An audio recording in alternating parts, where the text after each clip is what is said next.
माँ, बेटे क्या मैं तुम्हारे घर में रह सकती हूँ? हेमंत अब बड़ा हो गया था। पढ़ लिख कर अब उसकी एक अच्छी सी नौकरी शहर में भी लग गई थी। कुछ दिनों के बाद उसके माँ बाप ने उसकी शादी एक सुंदर और सुशील लड़की से करा दी। वह भी नौकरी करती थी। अब हेमंत और पत्नी दोनों जॉब करते हुए एक साथ ही शहर में बस गए थे। कुछ दिनों के पश्चात हेमंत के पिताजी भी अब इस दुनिया को छोड़कर चले गए, जिसके बाद उसकी माँ एकदम अकेली सी हो गई थी। कुछ दिनों के बाद हेमंत माँ को अपने साथ रहने के लिए शहर ले आया, जिसके बाद शहर में आकर हेमंत की माँ खुद को एकदम अकेले पाती थी। इस तरह उन्हें भी अच्छा नहीं लगता था, लेकिन एक माँ अपने बेटे की हमेशा खुशी ही चाहती है।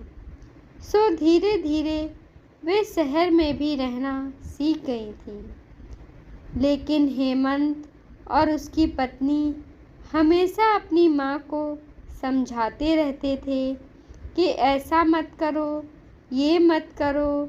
मतलब कि वे अपने आगे माँ को गांव की एक तरह से गंवार ही समझते थे। लेकिन माँ का दिल तो हमेशा से अपने बच्चों के लिए बड़ा ही होता है। वे सभी बातें चुपचाप सुनकर हाँ में हाँ मिलाकर रह जाती थी। एक दिन की बात है, सुबह हेमंत की पत्नी को ऑफिस जल्दी जाना था। सो वह सब कुछ जल्दी से तैयार करके हेमंत का खाना पैक करके ऑफिस चली गई। फिर इसके बाद हेमंत भी जल्दी जल्दी तैयार होकर ऑफिस निकल गया था। फिर कुछ समय बाद हेमंत की माँ ने देखा कि उसका बेटा खाने का लंच बॉक्स तो घर पर ही भूल गया है। तो माँ बिना देर करते हुए फटाफट ऑफिस पहुँच गई और पास में एक कुर्सी पर बैठ गई, क्योंकि कंपनी में बाहर के व्यक्तियों को अंदर जाने के लिए मना था। फिर बेटे को दिक्कत ना हो इसलिए फ़ोन न करके मैसेज किया, लेकिन हेमंत अपने काम में बिजी था तो माँ के मैसेज पर ज़्यादा ध्यान नहीं दिया। लेकिन उसकी माँ बाहर कब से उसका इंतज़ार कर रही थी। इस तरह कई घंटे बीत गए और इस बीच कई मैसेज भी किए, लेकिन हेमंत का कोई उत्तर नहीं आ रहा था। इस तरह हेमंत की माँ को चिंता होने लगी थी। लेकिन हेमंत अपनी माँ के कई मैसेज आने के बाद वह अंदर ही अंदर खूब गुस्सा होने लगा था। आज तो उसने तय कर लिया था कि आज घर जाकर माँ को खूब अच्छे तरह से समझा देगा कि यह उनका गांव नहीं है जो चाहे मनमानी करती रहेंगी। और इस तरह शाम हो गई। अब हेमंत घर जाने के लिए कंपनी के बाहर निकला तो देखा कि उसकी माँ तो यहीं खड़ी हैं, जिसे देखकर उसका गुस्सा अब 7वें आसमान पर था और बिना कुछ पूछे ही वह अपनी माँ को डांटने फटकारने लगा कि पहले तो घर में खाली बैठे बैठे मैसेज से परेशान करती रहीं और अब तो उसकी कंपनी में भी आ गई हैं।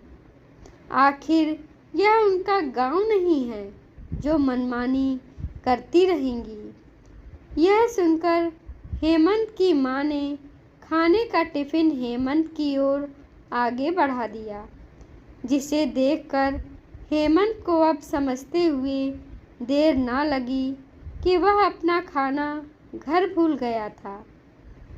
जिसे देने के लिए उसकी माँ यहाँ आई थी।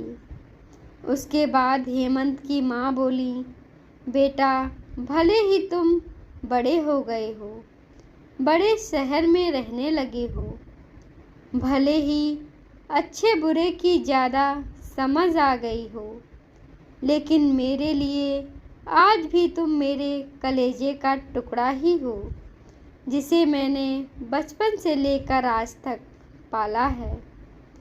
हेमंत की अब आंखें खुल चुकी थी कि आखिर उसकी माँ उसकी परवाह करते हुए खाना लेकर आई थी। वह बिना सोचे समझे अपनी माँ को ही डांटे जा रहा था।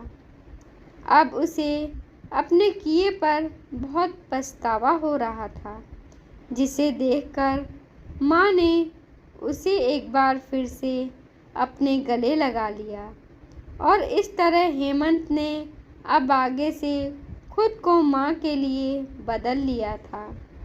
अब उनकी पहले से ज़्यादा अच्छे से देखभाल करने लगा था, जिसके बाद माँ को भी अब शहर अच्छा लगने लगा था, क्योंकि अब उसका बेटा फिर से उसे मिल गया था। धन्यवाद दोस्तों, मुझे उम्मीद है कि यह कहानी आपको पसंद आई होगी। आप अपने माँ बाप से कितना प्यार करते हैं कमेंट बॉक्स में ज़रूर कमेंट करें और कृपया हमारे चैनल को लाइक करें, शेयर करें, सब्सक्राइब करें। धन्यवाद।